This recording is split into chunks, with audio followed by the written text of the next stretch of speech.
अस्सलामुअलैकुम। तकरीबन 86 बरस के तवील वक्फे के बाद बाज़ंतीनी दौर की अहम इमारत और दुनिया के अजीम तारीखी विरसे में से एक आया सूफिया दोबारा इबादत की जगह बन गई है और इसमें नमाज जुमा का बड़ा इज्तिमा हुआ जिसमें हजारों अफराद ने शिरकत की। 1453 में जब कुस्तुनतुनिया की मजबूत और बुलंद दीवारें टूट गईं तो शहर का नया नाम इस्तांबुल हो गया। कैथेड्रल की इमारत मस्जिद बन गई और इमारत में किसी बुनियादी तब्दीली की बजाय इसके हर कोने में एक मीनार बना दिया गया। हैरान कुन तौर पर इस दिन भी जुमे का दिन था और आज जब फिर मस्जिद से अल्लाह अकबर की सदाएं बुलंद हुई तो जिस नमाज की तकबीर पुकारी गई वो भी नमाज जुमा ही है। दोस्तों, जुमेरात को तुर्की के सदर रजब तैयब एर्दोगान ने इस इमारत का दौरा किया था और उसे नमाज जुमा के लिए खोलने के हवाले से किए जाने वाले इंतजामात का जायजा लिया था। उसी दिन उन्होंने इमारत के बाहर आया सूफिया ग्रैंड मॉस्क की तख्ती भी अपने हाथों से नस्ब की। नमाजियों की आमद का सिलसिला जुमेरात की शब से ही शुरू हो गया था और कई अफराद ने आया सूफिया के बाहर नस्ब हिफाजती बाड़ के बाहर ही नमाज फजर अदा की। जुमे की सुबह ही आया सूफिया के बाहर लोग बड़ी तादाद में इकट्ठे होना शुरू हो गए।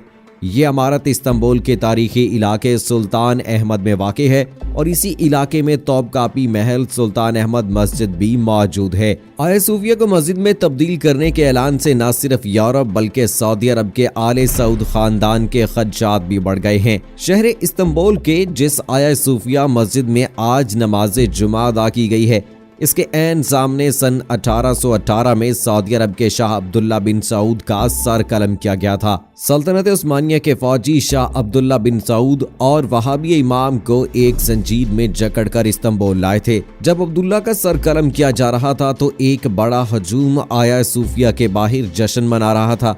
दरअसल ये एक सजा दी जो सल्तनत उस्मानिया की एक बागी के लिए तजवीज़ की गई। सऊदी अरब के मौजूदा हुक्मरान 84 साला शाह सलमान और 34 साला वलीअहद शहजादा मोहम्मद बिन सलमान अब्दुल्ला बिन सऊद के ही खानदान से ताल्लुक रखते हैं जिनका आया सूफिया के सामने सर कलम किया गया था। सन 1932 से पहले 2 मरतबा सऊदी अरब को एक मुल्क बनाने की कोशिश की गई थी लेकिन दोनों मरतबा सल्तनत उस्मानिया ने उसे तबाह कर दिया। पहली बार सन 1818 में और दूसरी बार 1871 में उसे तबाह किया गया। सऊदी अरब की तीसरी कोशिश उस वक्त कामयाब हुई जब उन्होंने पहली जंग अजीम में बरतानिया की हमायत की और सल्तनत उस्मानिया को इसका सामना करना पड़ा। अब एक बार फिर तुर्क सदर एर्दोगान सल्तनत उस्मानिया के माजी को जिंदा करने की कोशिश कर रहे हैं जिसकी ताज़ा मिसाल आया सूफिया है।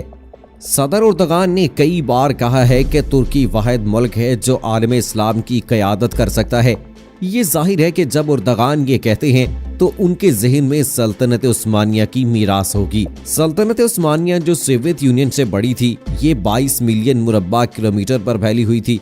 सल्तनत उस्मानिया मिस्र, यूनान, बल्गारिया, रोमानिया, मैसेडोनिया, हंगरी, फलस्तीन, उर्दन, लबनान, शाम, अरब के बेशतर इलाकों और शुमाली अफ्रीका के बेशतर साहिली इलाकों तक फैली हुई थी। ये सल्तनत मुस्लिम हुक्मरानों को अहमियत देती थी।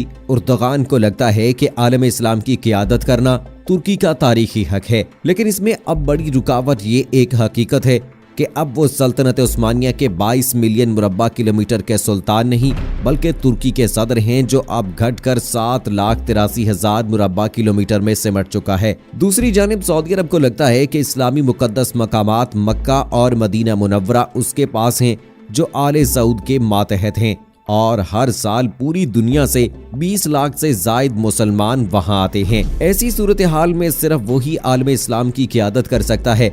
अगरचे सऊदी अरब सन 1932 में बरतानिया की मदद से तीसरी बार एक मुल्क बनने में कामयाब हुआ लेकिन इसकी मुश्किलात अभी भी कम नहीं हैं। आलम इस्लाम में सऊदी अरब और तुर्की के दरमियान क़यादत की जंग जारी रही है लेकिन सऊदी अरब अमेरिका के दम पर यह जंग जीत नहीं सकता। सऊदी अरब का तेल ज्यादा दिनों तक काम नहीं आने वाला और अब तेल की जरूरियात बदल रही हैं और तवानाई के मुतबादिल जराए बढ़ रहे हैं। ऐसी सूरत हाल में अमेरिका के साथ इसकी मुताबिकत ज्यादा दिन कायम नहीं रह सकती। एर्दोगान की इस्लामी अजमत में दिलचस्पी और सऊदी अरब को रोकने की हिकमत अमली बैक वक्त चल रही है।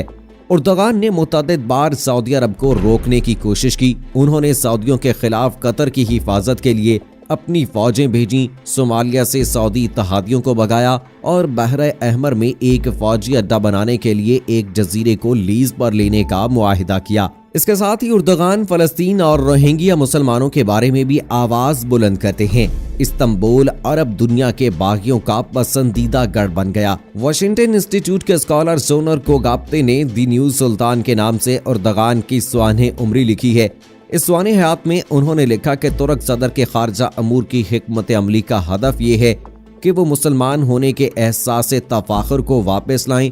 वो सल्तनत उस्मानिया की एक जदीद शक्ल लाना चाहते हैं ताकि तुर्की इस्लामी अजमत का कायद बन सके। उर्दगान की ख्वाहिश के पीछे एक तवील माजी है। तुर्की का सुल्तान 4 सदियों से पूरी इस्लामी दुनिया का खलीफा था। उनकी मजहबी क़यादत को सुल्तान उस्मानिया से बाहर की इस्लामी ताकतें भी मानती थीं। पहली जंग अज़ीम में बरतानिया की मदद से अरब में सल्तनत उस्मानिया के खिलाफ बगावत हुई, जिसके बाद मक्का मदीना इसके हाथ से निकल गया। 6 साल बाद सन 1924 में खिलाफत का निज़ाम खत्म हो गया। लंदन स्कूल ऑफ इकोनॉमिक्स में सऊदी अरब के प्रोफेसर और सऊदी अरब की तारीख लिखने वाले मदावी अल रशीद ने वॉल स्ट्रीट जर्नल को बताया कि उर्दगान का नया तुर्की सऊदी अरब के लिए एक चैलेंज है, क्योंकि ये मुतबादिल इस्लामी नमूना पेश कर रहा है। इससे सऊदी अरब के वजूद को खतरा है, क्योंकि तुर्की इस्लामी और जमहूरी दोनों ही है। इस सब के बावजूद ये भी हकीकत है कि उर्दगान एक जमहूरिया पर हुक्मरानी कर रहे हैं, जहां पार्लिमान है, अपोजिशन भी है और सिविल सोसाइटी भी है, जबकि सऊदी अरब में ऐसा कुछ नहीं है। गुज़श्ता साल सऊदी दबदबे वाली इस्लामी ममालिक की तंजीम OIC को चैलेंज करते हुए कालालमपुर में एक इजलास हुआ, जिसमें ईरान, तुर्की और मलेशिया ने पुरजोर शिरकत की, लेकिन सऊदी इत्तेहादी ममालिक ने पाकिस्तान को इसमें शिरकत करने से रोक दिया था। उर्दगान चाहते हैं कि वो सऊदी दबदबे को चैलेंज करके अपना सिक्का जमाएं।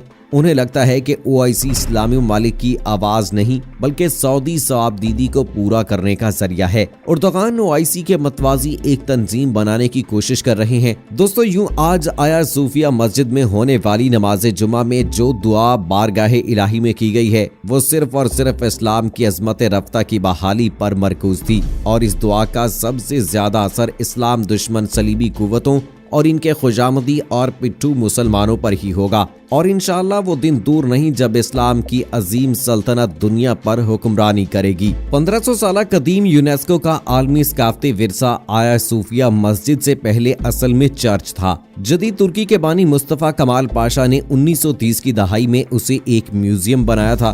तुर्की के सदर रजब तैयब एर्दोगान ने गुज़श्ता साल से इसे एक मस्जिद बनाने का वादा किया था।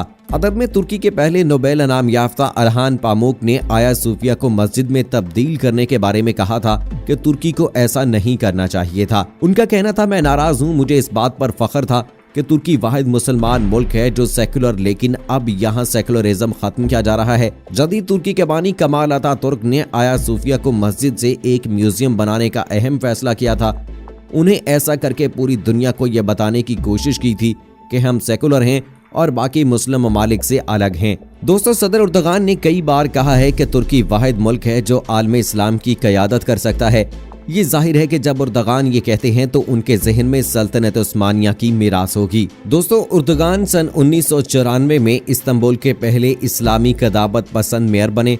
इसके बाद उसे अक्सर जलसों में एर्दोगान की तकारीर पर तबादला ख्याल होता रहा था। अपने जलसों में वो अक्सर तुर्क कौम परस्त मुफक्किर ज़िया गोगई के इस बयान को दोहराते थे कि मसाजिद हमारी छावनियाँ हैं, गुंबद हमारी हिफाजती ढालें हैं, मीनार हमारी तलवारें हैं और इस्लाम के पैरोकार हमारे फौजी हैं। लेकिन सितम ज़रीफ़ी ये है कि इराक पर अमेरिका के हमले से इस्लाम के हजारों पैरोकार हलाक हुए, मसाजिद मुनहदम हुई और मीनार टूट गए। इस्लामी सियासत ने तुर्क सियासत में एर्दोगान के अरूज में एक अहम किरदार अदा किया है। उनकी तकारीर से मुसलमान ये सोच सकते हैं कि वो मजहब की हिफाजत और इस्लाम के मफाद की बात कर रहे हैं, लेकिन इसी के साथ साथ बहुत सारे तजाजात भी मौजूद हैं। सन 2003 में जब एर्दोगान तुर्की के वजीर आजम बने तो अमेरिका इराक पर हमला करने की तैयारी कर रहा था।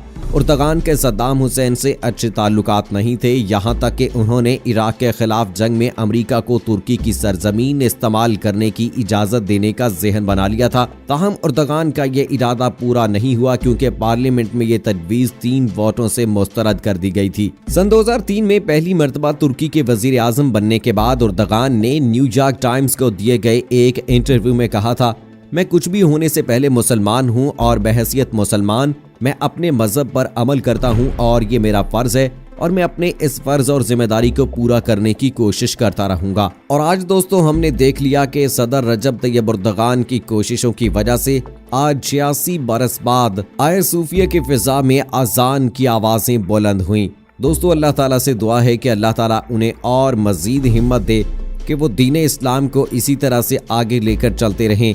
अल्लाह ताला हमें साबित कदम रखने की और प्यारे पाकिस्तान को भी वैसा ही बना दे और हमारे हुक्मरानों को भी उसी तरह के अच्छे फैसले करने की तौफीक अता फरमा दे। आमीन सुम्मा आमीन।